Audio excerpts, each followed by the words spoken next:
This video is an excerpt from a much longer European travel skills talk.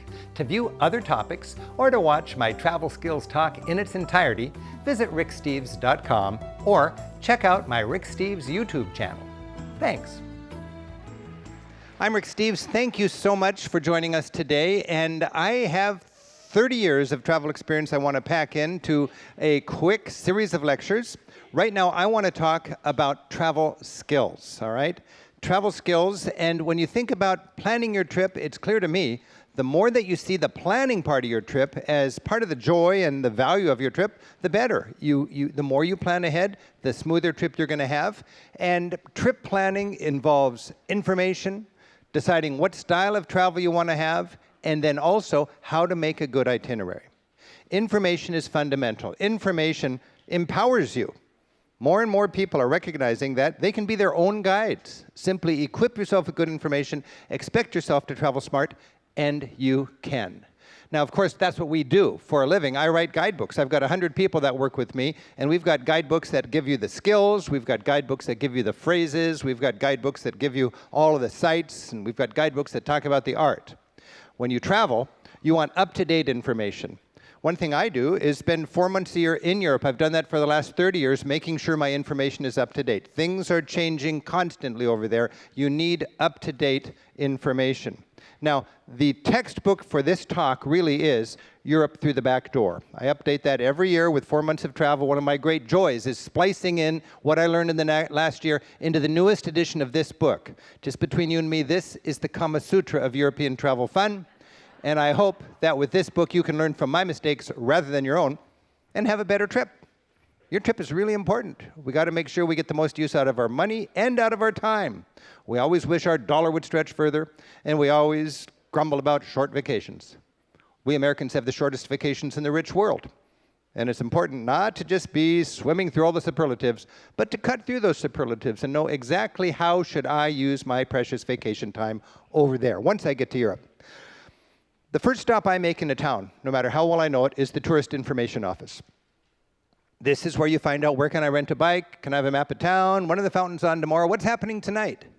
Now, in the old days, the Tourist Information Office was genuinely a tourist information service. In the last generation, they've been privatized, and now they have to make a profit. They have to pay their rent, they have to pay their people, and they have to actually turn a profit. What they are is advertising agencies in disguise. That doesn't mean they're not still information services, but as savvy consumers, you need to know that their information is colored by who's paying the price to get their information up top and center. They've still got the information down here, but anything up here is being paid for. And any little funky, idealistic tour guide gets the last of the priority compared to the big companies that are paying the commissions and so on. Understand that, but still use those tourist information offices. Now, if you're a good traveler, you know when you drop by the tourist information office, you can pick up the rudiments of a smart visit to that particular city. You'll find, for instance, what's on in Oslo. I don't care how good your guidebook is, it can't tell you what's happening Friday night in Oslo. You get that on the internet, or you get that from the periodical entertainment guide published by the tourist board and available for free right there. By the way, you don't need the address of the tourist information office. You always find it. And it's important because tourism is the #1 source of foreign revenue for a lot of these places. And they do a lot to help you, not to help you, period, to help you have fun spending money in their town. That's their mission, you see. So, what's on in Oslo, or what's on wherever? You've got a card that gives you free run of all the public transit. Very handy to know about. You've also got a card that gives you free entrance to all the sites. This is a big deal in Europe these days, these museum passes. And when you get a museum pass, different countries formulate a different economic kind of equation. Some of them are good, some of them are really cheesy and not good, and confusing you intentionally to make you think it's a good value. Guidebooks will do that arithmetic for you, but one way or another, assess the museum pass. When you do assess the museum pass, remember, like the Paris pass, you know, I forget the exact price, but it'll pay for itself in 4 admissions, and it's good for 2 days. There's different durations, but let's say you get the 2-day one, you got to go to 4 sites to pay for itself. Well, you do the arithmetic there, but also you got to remember when you have that pass, everything is free. So you pop into Victor Hugo's house just because it's right there. You just zip into this or that. Hey, underneath the Notre Dame, I can go into the crypt. It's free because you don't have to think 10 or 15 bucks extra. That makes it more fun. You just paid up front. Also, and most important, with the museum pass, you skip the lines. We'll talk about this later, but skipping the lines is a big deal. And with this pass, you walk right up to the turnstile. Sometimes you have to be a little bit aggressive to do that because you feel like you're cheating, but that line is not a line to get into the site. That line is a line to buy a ticket to get into the site. You've already got your ticket. So use that pass and go to the front. If your time's worth anything, this Paris Museum Pass, for instance, is about my most popular tip. When you're traveling, you've got to remember there's a lot of information out there. You guys are overwhelmed by data these days. When I started traveling, the problem was there wasn't enough information. Now there's too much information, and it's uncurated. That's a key thing.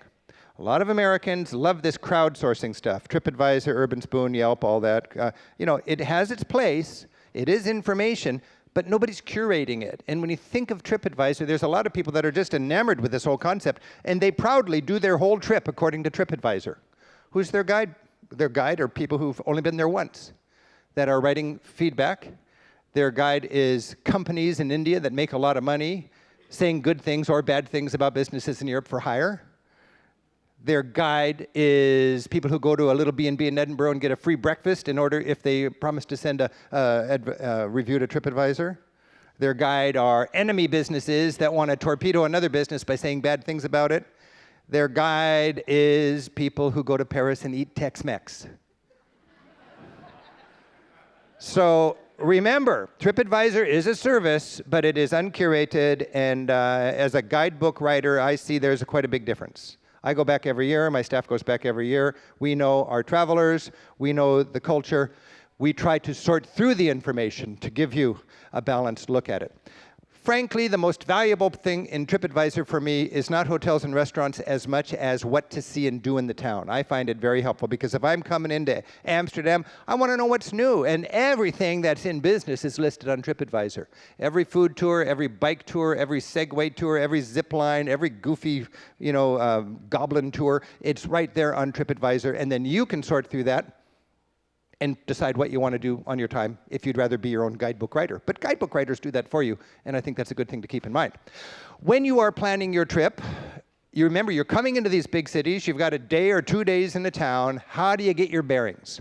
Much as I'm a fan of independent travel, I'm also a fan of spending 40 bucks and sitting on a bus for 2 hours and just having an expert show it to me all. It's relaxing, it helps me get my bearings, it's efficient. So you have these half-day orientation tours that are good. Also, remember, a lot of times, and this is a strange company called Bland, but it's actually quite interesting. It's in Gibraltar. It's just the guy who owns its ego is a little bit bigger than his marketing sense. But I like Bland's tour when I'm in Gibraltar because things are spread out all over the place. And with Bland's tour, you go here and you have half an hour to look around. Then you go up here and you have half an hour to look around. Then you go over here and you have an hour to do the thing and you come back there. So there's a lot of tours that lace together things you and I couldn't do without our own car, and we certainly don't want a car in that city.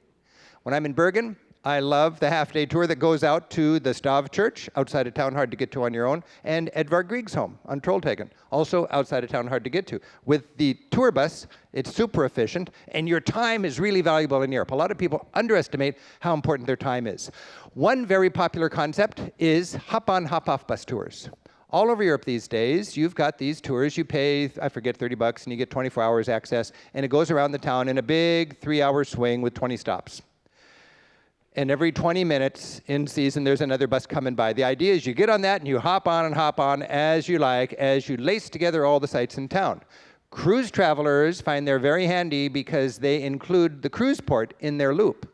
So you can just step on that hop-on, hop-off, do all the big sites, and you can do it in a hop-on, hop-off bus, or some of them have very good local guides, living guides. You have tape-recorded guides or living guides. If you get on a hop-on, hop-off tour and you really like your live guide, stay on the bus, don't hop off for the whole loop, just because that's really an entertaining tour. And then you could do it again just for the transportation dimension of it. But hop-on, hop-off bus tours are worth knowing about in these towns.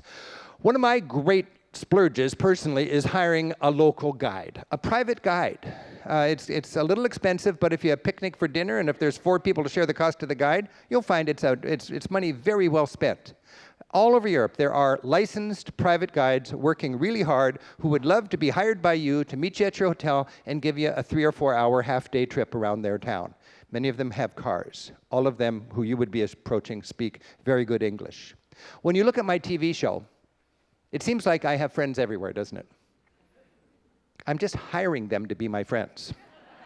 They are private guides, and every one of them is scrambling to fill their schedule, and they'd love to be your friend also for a price. The good news is that guides get to be less expensive where they're more important. In the easiest countries, like in London and England, they're very expensive and you don't need them. In the more difficult countries, Russia, Romania, Turkey, Morocco, they're very cheap. They're half the price, and you need them double. This is a friend of mine in Poland who's a university student, speaks great English, and she's got a car. $100 for half a day, that's a very good deal. So remember, the private guide. How do you find private guides? You can Google it, you can see them on TripAdvisor, you can look at guidebooks. Tourist Information Services always have a list of local guides. I'm in Europe for 120 days a year. 80 of those days I'm alone researching. 40 of those days I'm producing my TV show. Of the 80 days that I'm researching, most of those days I've hired a local guide to be with me. I get triple the value in a researching point of view to have my own guide. Last summer, I probably had 60 different guides. Of those guides, I think all of them are worth the time and money. Half of them were worth recommending, and they're in my guidebook. If I work with a guide and I like them, they're in my guidebook, and you can contact them directly, and it can be a very good deal. You go to Morocco, you're going to be drinking tea with Aziz, and that's a lovely afternoon. Walking around Tangier with Aziz is a highlight. Now, if you don't have money for a private guide, remember in a lot of cities they will organize public tours with a great local guide. Sometimes it's free. In Bath, this man's in Bath, there's a club of retired teachers and so on, and they all have a rotation, and every afternoon somebody's going to meet you at the tourist office and take a free 2-hour walk through the town. These people are great at making a short story long. And I find that charming when I'm in England. So take advantage of these local tours. Sometimes you'll pay $15 for them. Sometimes they're free, but I find they're a very good value. Also remember in Europe, a new trend is bike tours. A lot of bike tours. Now these are exercise, you get the wind in your face, you get the novelty of biking through a big city in Europe, and they have hardworking guides. So this would be in Paris, and this is the Sound of Music bike tour in Salzburg. Lots of good bike tours that you can choose from. A phenomenon in Europe these days, free tours. Now, we know there's no such thing as a free tour. There is a free class, but there is no free tour. Actually, the free tours in Europe, they are tip-based, that's what they call it. And they're advertised to the youth hostel crowd, to the backpackers. They are not local licensed guides. These are expats. These are mostly Australians, Canadians, Americans, and Brits who memorize a script and will meet tourists at the main square and take them on a free walk for an hour and a half or 2 hours. They'll work their heart out teaching, hoping to get tips at the end. At the beginning, you will assemble for a nice photograph that you can get online. That's just a good way for them to get your email address, and for the boss to charge the guide for generating all these people. The boss charges the guide €3 per person, and he can count the people in that photo, and now the guide owes the boss €150 if he had 50 people there. At the end of the tour, the guide better get more than an average of €3 per person, or he's paying to work. Do you follow me? If he averages €5 tip, he makes €100. So that's the situation on free tours. You'll see them all over Europe. They're not bad, because, I mean, they're free, and you tip the guy £5. They say coins are bad luck, so you got to do paper, and it's going to be €5 or €10. So it's not free. It's disingenuous, I think, from the start. But remember, he can't really answer good questions. It's kind of a frat boy history. It's just always entertaining and trying to be clever, but you don't really have a licensed local guide. So the choice is yours.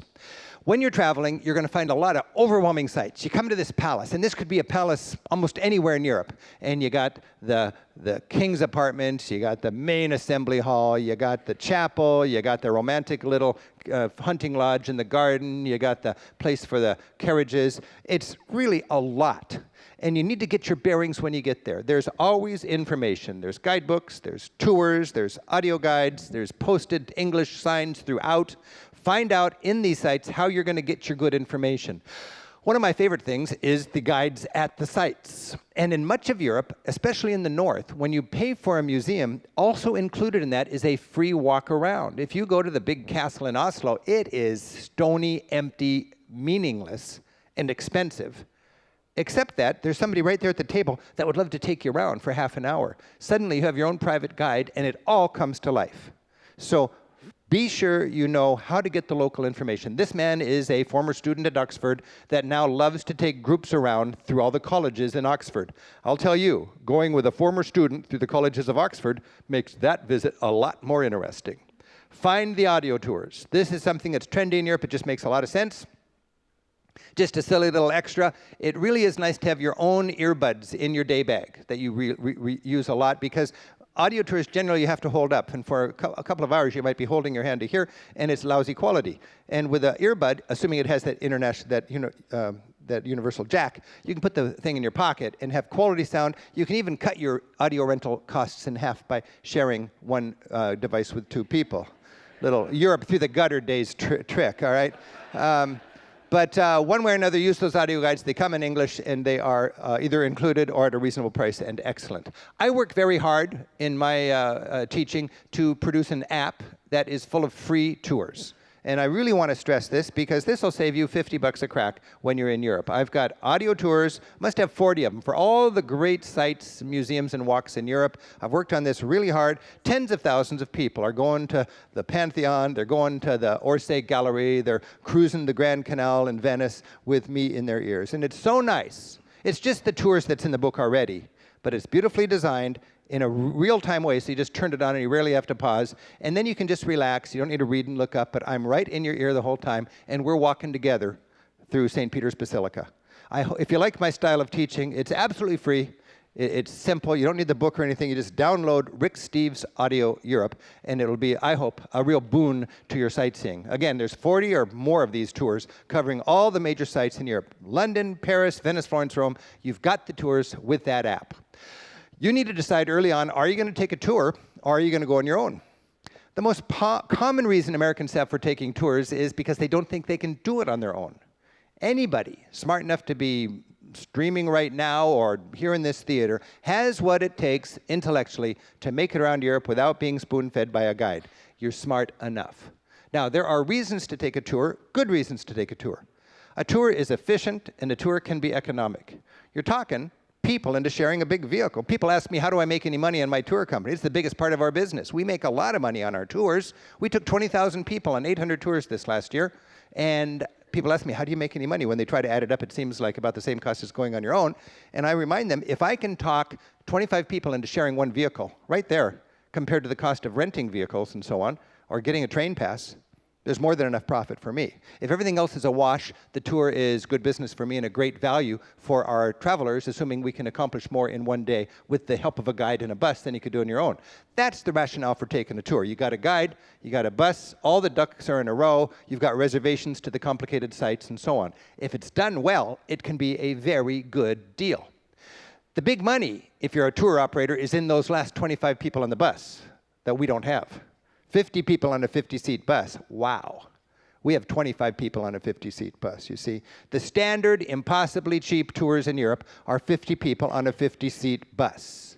Now, that's economic, that can be efficient, but remember, they don't make any money off of you on the beginning price. They're going to make their money by selling you stuff over the course of your tour. And you got to be ready for that, because as consumers, you just got to be realistic. It's not that cheap. They're going to park you outside of town. Why? Hotels are cheaper outside of town. They're all cookie cutter, days in, predictable, everything works. They got aircon and elevators, there's less complaints. And you're stuck in the middle of nowhere, so you have to pay $50 to take the bus tour into town tonight.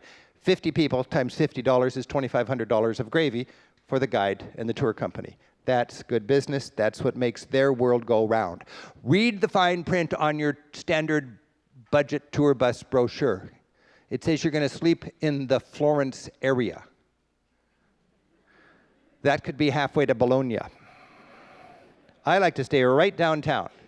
I'm not worried in my tour company that people are going to like not take our tours because they've already paid for the tours. It's included, you see, in the tour cost. So understand when you're shopping around for a tour the built-in financial concerns of the company, and do remember you cannot take 50 people into a cute pub and experience a cute pub. You're going through Europe with 50 people seeing cultural clichés on stage with a company that didn't make a fair profit off you in the start, and they're going to work very cleverly to sell you sightseeing and take you shopping for kickbacks and then angle for tips when it's all over. As a tour operator, I know what it's like. I mean, I know just where to park the bus in Lucerne for Swiss clock shopping. You get $50 and a bottle of champagne as soon as you park your bus there. 45 minutes later, after everybody's done their Swiss clock shopping, they're back in the bus. The tour guide goes back into the back room office and gets 15% of whatever went into the till during that period. That's enough to corrupt a normal tour company. And you've got to, as consumers, understand what you're getting into when you take a big bus tour. And you got to remember, when you take a big bus tour, again, you're going to be doing things in a mass tourism kind of way. These people here are in Tangier. They went over with a big bus tour from Spain. They got one day in their life in Africa, and they're all having lunch together. Here you are, your only meal in your life in Africa, and it's lunch with a bunch of people from New Jersey and Florida. Now, you do have your Boy George belly dancer, which is kind of fun, but it's a crass example of local culture, very, very touristic, and then you got people that are just worried about not getting ripped off and not getting diarrhea, and they want to buy their carpet and get back onto their boat safely. It's a whole different approach to travel, and you see them in Morocco. I see them, and it's just, you just shake your head. They go through the town looking like, you know, a bunch of nervous kangaroos with their bags on their bellies like this, kind of like this, and all I can think is a self-imposed hostage crisis, all right? You really can do it on your own if you want to, but you do have that option of taking a big bus tour. I will remind you, the good thing about a standard, big, impossibly cheap bus tour, think of it as a bus pass that comes with hotels. Impossibly cheap. It's the cheapest way for an adult that doesn't want to do hitchhiking and youth hostels and picnics to have a normal tour. Enjoy the bus. Enjoy the forgettable, no-stress, standard American-style hotels. Skip out a lunch, even if it's included.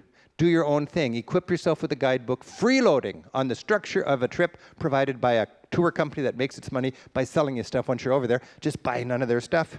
And if everybody did that, they'd have to charge up front what the tour is really worth. Do you follow me there? So that can be a good deal. That can be a very good deal. But many people get onto a bus and it occurs to them on day 2, we could have done this on our own. And that's the big deal. You can travel on your own if you want to. And that's what I just love. Now, with my tour company, it seems contradictory because, okay, I'm saying you can do tours without a tour. Yeah, you can do it on your own, but if you want somebody to do the driving, if you want somebody to organize the hotels, it can be very efficient. As I mentioned, I led these tours for 25 years. For the last 10 years, I've been taking them. I know my guides now do a better job than I ever could. They're local specialists. I'm the generalist. And every time I take a tour, about day 3, it occurs to me, yeah, I see why people love these tours. I'm so relaxed. They're doing the driving. I know there's going to be a great hotel tonight. I don't know exactly what it is, but it's going to be fine. They've got lunch figured out. We've got some sort of activity in the afternoon. It's a vacation. And I'm sharing the cost of the transportation with 25 people, and I got a great guide. One thing about our tours is, and I can't really advertise this, but I find it's true, it's just the kind of people we attract through the way we advertise our tours really gathers a fun-loving group of people that you enjoy traveling with. And that's pretty important. Remember, the kind of tour you choose, the way they promote their tour shapes the kind of people that take that tour. This was one of my tours recently, and I just thoroughly enjoy hanging out with the people on the tour. We've got 35 different itineraries all over Europe, and you can learn a lot more about that by just checking on our website or picking up our tour brochure that explains the reality of our tours. But again, small groups, fun-loving people, a guide who's fully paid up front, and this guide is on your side from beginning to end. I am so proud of the work our guides do. Our customers have a very high level of expectation, and these guides, year after year, exceed those expectations. So if you're curious about a bus tour, check out a Rick Steves tour if you like. A big possibility for you is cruising. Cruising is a booming part of the travel business in Europe these days. It's efficient, it's economic, it's just kind of exciting. Now, it's not my style of travel, but I'll tell you, I love cruising. I do a lot of it. I've written a guidebook. It's the best-selling guidebook for Mediterranean cruising, and we've written a companion cruise book for Northern Europe ports. And I'll just say a few minutes about cruising. The cool thing for a lot of people about cruising is you move into one hotel, and every day you're in a different country. And you don't have to relocate every day, and you travel while you sleep. And you toggle from a standard floating American resort with a bunch of Americans looking, just to have fun and putt-putt golf and drinks and all that. Nothing wrong with that. That's a holiday. And then when you land, you become a traveler. And then you get back on the ship, and you're back on your floating resort with a bunch of Americans again. So given that that's what it is, they do it really, really well. Now, when you think of a cruise ship, there's 3,000 tourists on one of these cruise ships. That's a remarkable thing. And by my estimate, 1,000 of them are not even travelers. They're just looking for a floating alternative to Las Vegas. 1,000 of them are the worst kind of travelers. They don't even know where they are. They've just got a bucket list of things they want to see before they die, and they better hurry up. Okay. And 1,000 of them are actual travelers that like the idea of 8 hours in this city, and tomorrow 8 hours in the next country, and the next day 8 hours in the next country. They're well organized. When that gangplank hits the shore, they're on their way. Now, I was skeptical, but I just did it myself, and they're very well organized. So my challenge is to take this shell, this efficiency, recognize it's a huge market, and there's reasons people want to take a tour. It's safe, it's cheap, it's efficient. It's ADD. America is all about ADD these days, aren't we? And it's 1 day per country. Okay, don't complain about it. It's what they're asking for. Make the most out of that. And I just find that you can be having breakfast here in Istanbul, like I was in the top of the ship at 8 o'clock. At 9 o'clock, the gangplank's down, you're free to go ashore. And by 9:30, you're on top of this hill. You're on top of this hill in this crowd, and there's not a hint of your cruise ship. Fundamentally, that's the exciting thing about cruising in Europe. If you take the initiative, you can be completely a part of that garish mass tourism American cruise world. You can be in Naples, in Istanbul, in Barcelona. And the great thing about cruising is, in many cases, the ship parks right there downtown. So if you take advantage of the guidebook and the information, that's what we've worked on very hard, is making these cruise ship books. You get these books, and my goal is to let the people that want to take the cruise program function as independent, smart travelers for the 8 hours they have on shore. You can do it, and it can be very, very efficient. Remember, when you leave the ship, there's a dividing point. Bus tours this way, suckers going on their own that way. All right? No, independent people and people who opt in for the bus tour. So you go to the left, you got your buses waiting for you. You go to the right, and you see a barrier where all the local guides who've been booked by more independent travelers are meeting them. For the cost of 4 bus tours, you can get your private guide waiting for you and your friends, to take you on your own around the town. Much better. Because those bus tours all have an agenda. They're going to take you shopping. They're going to do... The buses in Turkey are provided by the carpet shops for free. You bet they're going to go to the carpet shops, you see. So understand that sort of nature. And remember, at every port in Europe, I don't know why, but for some reason, the tourist boards stick up for independent travelers, and they insist on having a kiosk right there in the dock to help people who are completely independent. Here's the bus to Pisa. The crew members are going to take that bus, and a few of the travelers might take it also. Okay, I want to talk about what most of you are going to be doing on your trip. You're going to be traveling by car or train with a guidebook, being your own guide. And that's so exciting. Again, I've done this for 4 months a year ever since I was a kid. And the key is to equip yourself with good information and expect yourself to travel smart. You need to plan an itinerary, a smart itinerary. You need guidebooks that are up to date. Now, there's lots of guidebooks, and every guidebook has its own personality and style. And for the right traveler, my guidebooks work really well, but I'm the first one to say that for some people, they want a different kind of guidebook. I'm not into shopping. I'm not into gambling. I'm not into nightlife. I'm not into pretentious dining. There's a lot of people that want that kind of stuff, and there's great guidebooks for you. I'm just sort of an old hippie that's running around with a backpack still, enjoying hitting the culture, getting out of my comfort zone, making friends, eating well, and learning, okay? And that's sort of my passion, and it comes through in these guidebooks. These guidebooks are lavishly updated. They are more up to date than anything else in print, and they give you the nitty-gritty so you can put the trip together. Now, there are the big, full guidebooks, about 1,000 pages each, and that can be expensive and it can be bulky. We've been able to produce what we call snapshots. We've covered every country in Europe, but if you don't want to buy Scandinavia, you can just buy Norway. and it's half the bulk and half the price. Those are called snapshots. The same information, the same depth, the same up-to-dateness, but just a part of the book. Again, a snapshot. Also, one thing that's been very fun for me is to develop the big cities into guidebooks of their own. My frustration when I first started writing guidebooks was you'd have a great guidebook for a city, and you'd be in Paris, and you'd go out to Versailles, and then when you get to Versailles, you realized, oh, my guidebook doesn't cover Versailles in a room-to-room kind of way. I need to now buy a guidebook at Versailles, which costs as much as the France guidebook. It's as big as the France guidebook, way more information than I want, translated from a scholar 30 years ago, so dry if you read it out loud, your lips would chap. I don't want that kind of guidebook, but that was the only option. So what I've done over 25 years is develop these tours that we give our groups, and I've put the tours in the books so that you can do our tours without us. And these books, these city books, the goal of them is to give you everything you need to know. Eating, sleeping, nitty-gritty, sightseeing, getting there, getting away, at night, shopping, all that kind of stuff. And self-guided tours to the great sites, the must-see sites in that town. So the philosophy is, you buy this book, you got everything you need for a week in that city. And they work really, really well. I want to remember our guidebooks originated back in the early 80s as handbooks for my tours. I didn't write the guidebooks for the general public. I wrote them as handbooks for the people who took my bus tours around with me. Time after time, people were stealing my manuals during the break. I thought they'd flip through the manual, like what they see, and take the tour. They flipped through the manual, liked what they saw, and took the book. I thought, these books are driving decent people to theft. They should be available for purchase. So I did the book, and I thought, I'm going to honestly put everything in that book that I know to do the tour so people can do my tour without me. The first books were called France in 22 Days, Britain in 22 Days, because this was a 22-day tour route. And on day 3, you did exactly this, and people were drafting behind our tours.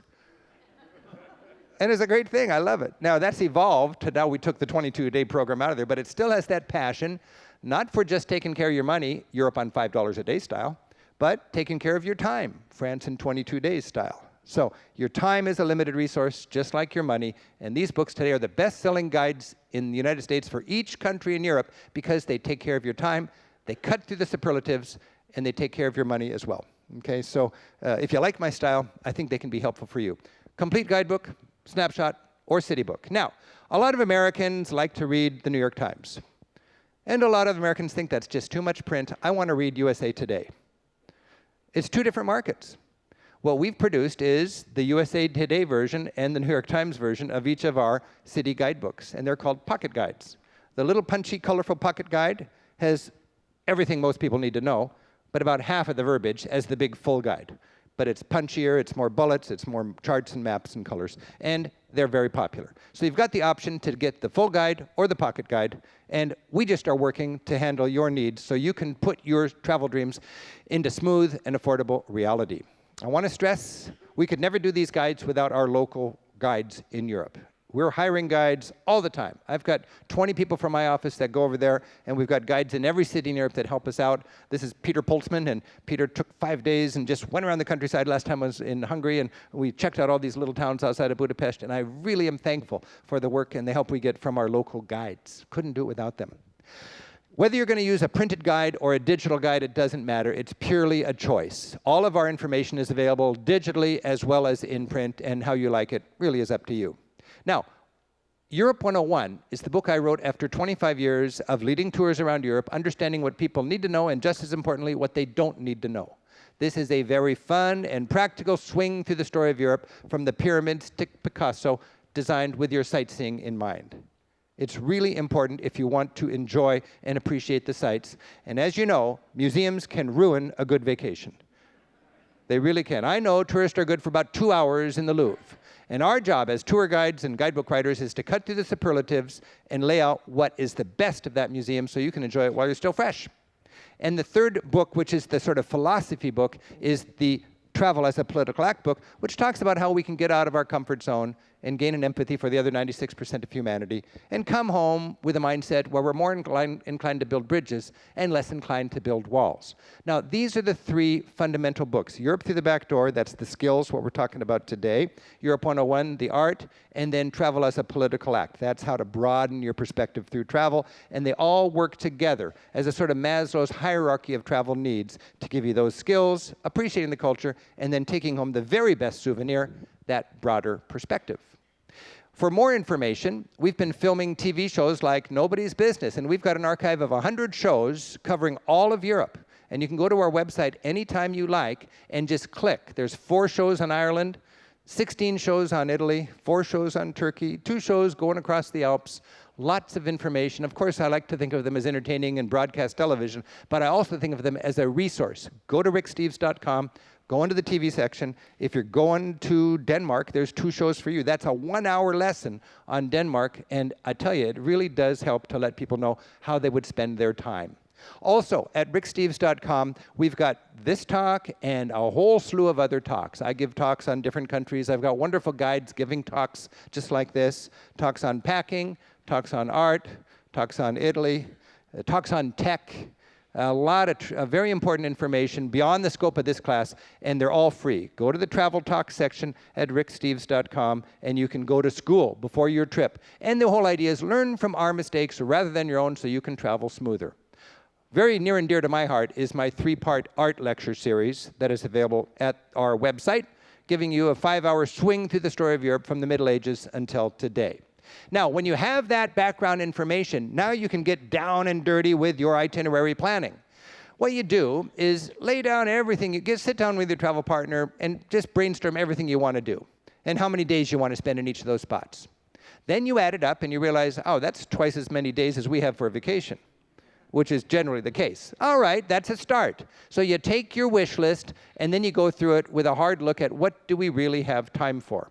And the philosophy here needs to be, yes, I know you can spend 4 days there, but 2 days will do it.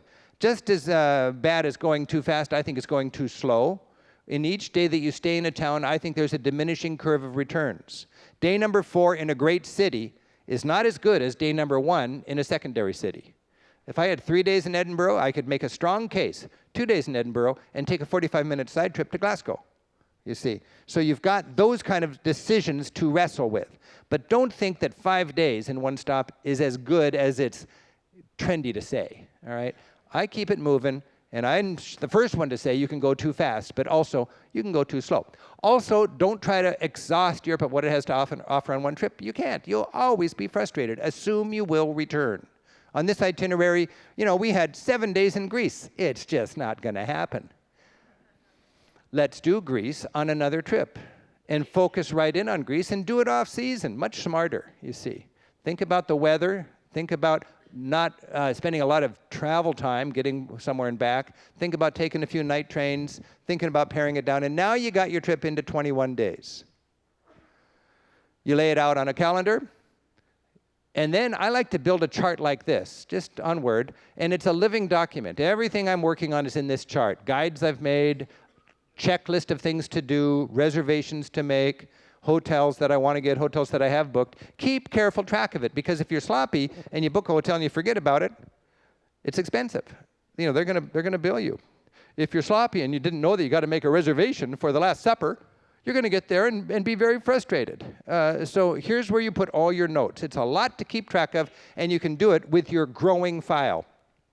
And then you print that thing out. You make 3 copies of it, and one of them's in your pocket all the time, so you can be referring to it. This is one of our most popular itineraries. This is the best of Europe in 20 days. That's the tour I was doing in my minibus back when I got started. I absolutely love this tour, and I would take a hard look at that as the core of Europe. It's a little heavy on Italy, 8 days in Italy, because that's my favorite country.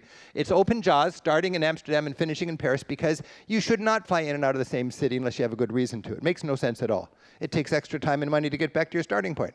Go open jaws, and then fashion that into something that makes sense to you. And if you look at here, you'll notice there's only 2 one-night stands. One-night stands are inefficient. I would rather have a long day in order to have 2 nights in a row, and then a long day. Your second night in a town really is a joy because you're already established. You know the ropes, and it's not so frantic about where I am. So you minimize your one-night stands. What's a trip going to cost you? Well, you've got to just kind of go through and figure your flight. You got to figure your room and board, ground transportation, and sightseeing. Room and board varies if you're 1, 2, 3, or 4 people, because the more people you put in the room, the cheaper it gets. One person in a hotel room, very expensive. This is based on 2 people in a hotel room. $150 a night for your hotel, including breakfast, would be $75 per person. $15 for lunch. If you can get a lunch down here for $15, that's satisfying to you. You can get a lunch anywhere in Europe for $15. And then you're going to splash out for a nicer dinner. And when it comes to transportation, it depends if you're going to take a car or a train. But you need to kind of sort that out before your trip. Remember, there are a lot of tourists in Europe. Everybody's trying to get you to go to different places, and you've got to be careful as tourists when you come into town to recognize that all of the heavily promoted things are heavily promoted not out of the love of travel and art, but out of the love of your money. Okay? In the hotel lobby, you'll see little brochures that's paid to be there. At the tourist information office, even the tourist information office, it's corrupted by pay to display. So you'll see these highly promoted things, but generally they're gimmicks, and you need some reasonable source that lets you sort beyond that and know what you want to do. And do remember, anytime you go around Europe, you can choose to go to the tourist places, or you can choose to hang out where there are no tourists. Europe is very, very crowded in the very, very popular places. But I was just in South England for 2 weeks, and I saw 40 Americans the whole time. It was remarkable how lonely and desolate it was. It was beautiful. I was just in the south coast of Greece, the Peloponnesian Peninsula. It was just me and my beautiful oranges and those lovely sunsets. You can leave the tourists quite easily. You can find yourself all alone at your own private little version of Stonehenge. And I like that. Even though it's not as grandiose as Stonehenge, there's more magic here, I can promise you that. And there's 100 of these for every touristy Stonehenge surrounded by tour buses and portaloos and barbed wire and blowhorns. Okay? That's your challenge. Off-season, or peak season, or shoulder season, there's pros and cons. Remember, in Europe, the most grueling thing about European travel is the heat and the crowds of summer. If you're wondering, can we do this? Steer away from the summer. It's very hot and very crowded in the Mediterranean. My pattern, and I've done this for 30 years, April and May in the Mediterranean, I go home in June, July and August north of the Alps. Okay? Scandinavia and Britain, I want peak of peak. Long days, good weather, and I want some action. There's really not many crowds in Scandinavia or Britain, and I'd rather have the parks full of people and there'd be lots of activities. If you go off-season in Scandinavia, it's going to be dark, it's going to be gloomy, and the open-air sites are going to be desolate, all right? July and August. When you think about peak season and and off-season, there's a little golden, Goldilocks time in the middle called shoulder season. It's one big bell-shaped curve. I really like May and September/October. That's very nice. Here I am on the beach in the Riviera. It's too cold to swim, but there's plenty of space, there's nice sunshine, and it's before the summer break, July and August, and that makes a lot of sense. Again, you can go off-season. That's the easiest time if you're wondering, can we do this? Just bundle up. I love the idea of a road trip off-season if you're wondering, is this too grueling physically for me? Europe is crowded with people who live there, and it's crowded with all of us who hustle in every summer. And to be honest, most travelers have the same things in mind. If you're going to London or if you're going to Paris, you're going to go out to Versailles and you're going to make a beeline for that Hall of Mirrors. It's a mob scene all day long. If you go to Rome, you want to go to the Vatican Museum. Look at this crowd in the Vatican Museum. I want to remind you, there are emerging economies, India and China, and now there's a lot of poor people in those countries, but man, there are 100 million people that have money to go to Europe. And when they go to Europe, they got one thing, they got a handful of things in mind. They've got as sophisticated an approach to Europe as I would have going to China, or as I would have going to India. From a far distance with a very different culture, you just want to see the famous marquee sites. Consequently, there's 10 sites in Europe that are just overwhelmed by emerging economy travelers. And you've got a choice. Am I going to deal with that, or am I going to steer clear? Probably you're going to deal with it, but you want to be very careful about dealing with it smartly. You're going to go through the Raphael rooms in the Vatican Museum with this kind of a crowd all day long. There's no way around it. So don't complain about it. Just be thankful. A lot of people are able to travel. Be thankful that there's this stability so they can. And be thankful that you're able to shuffle through that, enjoy the Raphael, and then go do something without a lot of tourists, because there's a lot of alternatives. Remember, when you see a long line, those people are not waiting to get into that site. Those people are waiting to buy a ticket to get into that site. And good travelers know there are alternatives to getting a ticket right there. You can get one of those museum passes, or in the case of the Colosseum, Italy is now selling combo tickets. If you go to the Colosseum, They've already charged as much as they can for the Colosseum, but they've got this gimmick where they make you buy a ticket to the Palatine Hill nearby in order to see the Colosseum. So it's a combo ticket, cost a lot more. The good news is there's never a line at the Palatine Hill. It's 100 yards away. You walk right up to the tourist desk, you buy your ticket, and then you walk past all of these people straight to the turnstile, and you go in and you enjoy the Colosseum. When you go to the Eiffel Tower, you're going to find long lines waiting to get up that elevator. Now, I have a good guidebook, and I used it, and it said, you better get a reservation or you're going to spend a lot of time in line. So I went online, I got the reservation. I'm not good with this online stuff, but it's just follow the prompts and it works. And when I got there, I had the inconvenience of going through that empty little entryway and walking, zigzagging through all those empty stanchions.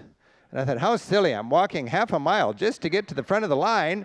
And I got up to the front and they said, oh, you've got a reservation. Please come this way. And they crowded me in front of everybody and they put me directly onto the elevator.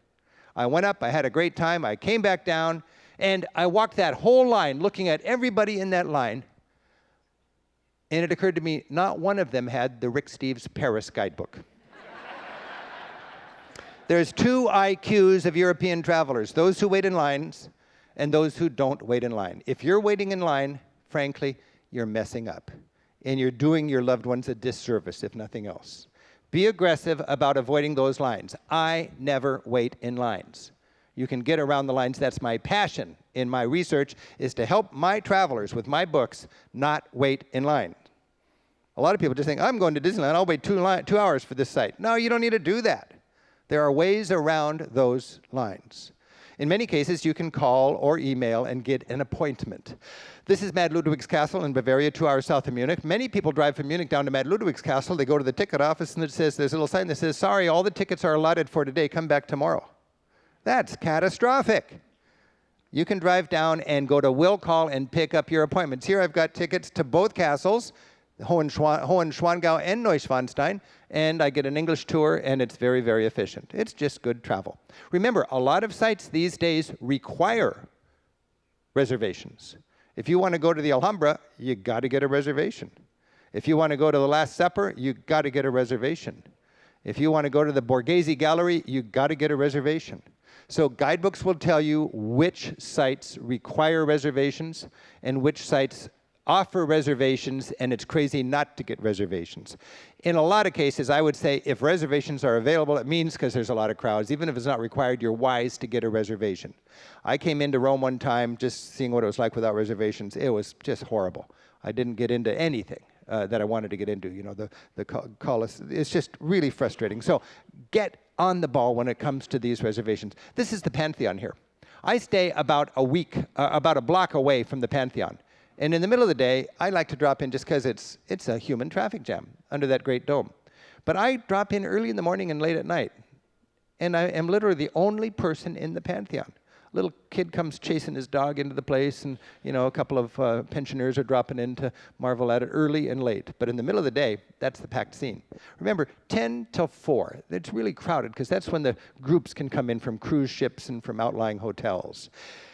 Cruise crowds are a big deal. This is the Acropolis. And when you think of a cruise ship, 3,000 people on that cruise ship, 5 cruise ships docking, everybody's making a beeline for the Acropolis. That's a mob scene. It's a rush hour. Why would you, if you're not on a cruise ship, put yourself in the middle of that cruise rush? Go there early or go there late. Here, I'm going to the Acropolis at 5 o'clock in the afternoon. I still have a couple of hours. It's cooler. Light, the shadows are nice, the colors are warmer, and so on. And look at the situation. Everybody is rushing out. Nobody is going in. I'll be the last guy on the Acropolis. I'll be the guy who the guard blows his whistle at when it's time to get down. And those are beautiful moments that no cruise traveler gets to enjoy. Stay right downtown in Venice. The groups are coming in from their cruise ships or from cheaper hotels in the mainland. Spend a few extra bucks. Stay downtown. Be out early. Be out late. You need to take the initiative to get around those crowds these days. And it's more important than ever that you go to places that simply have no tourism. 90% of Europe really has no tourism to speak of, and it is just as Europe as the rest of it. It's just not as famous and glitzy. Find yourself in a little town where there's no tourism, no tourist information office. See 4 cute guys sitting on a bench and ask them to scoot over. Join them. Join them. This is the magic of European travel. I've been saying this all my life, And it really is a delightful way to travel. You need to sit on that bench and watch the world go by. We've got lots of practical skills to share. I've talked just about your planning, and remember, that's just the beginning. There's much more for you to grab that information and turn your travel dreams into smooth and affordable reality. Thank you. If you've enjoyed this video, you'll find lots more at ricksteves.com and on my Rick Steves YouTube channel. Happy travels, and thanks for joining us.